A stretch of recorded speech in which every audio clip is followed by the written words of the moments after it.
this is one of the first instances in Scripture where you will see the word covenant listed. Let's see. Jump down to verse number 14. Now, of course, this was God giving instructions as to what man was supposed to do.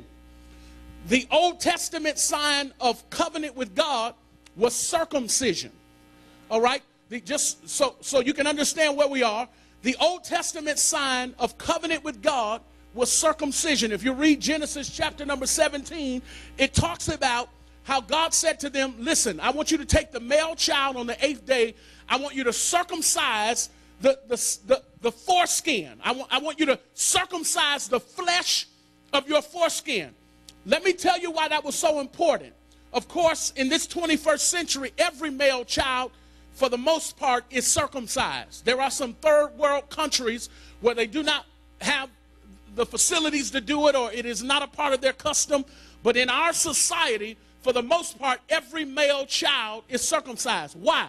Because when you have too much flesh covering what God desires to use to reproduce himself, it makes reproduction difficult, and it also makes contamination easy.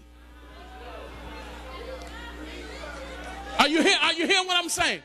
So God says, I want to use this tithe to reproduce myself, but you got too much flesh over it.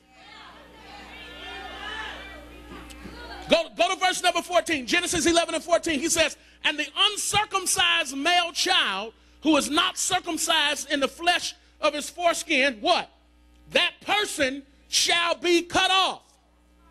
That I'm explaining to you right now why it seems like nothing you do will work. Because you are cut off. Because the tithe is the 21st century token or sign of covenant relationship with God. And if you do not remove yourself or your thought or what you've seen or what you've heard, if you do not remove your flesh from the equation, it will easily contaminate your tithe. And you'll be saying stuff like, oh yeah, that was for the Old Testament.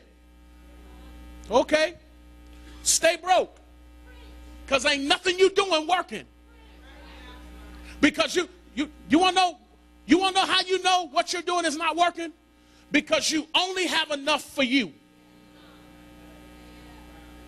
Now I know selfish society says if you can meet your obligations, you straight. But God says if you can't help nobody else, why should I keep you here? Okay, all right.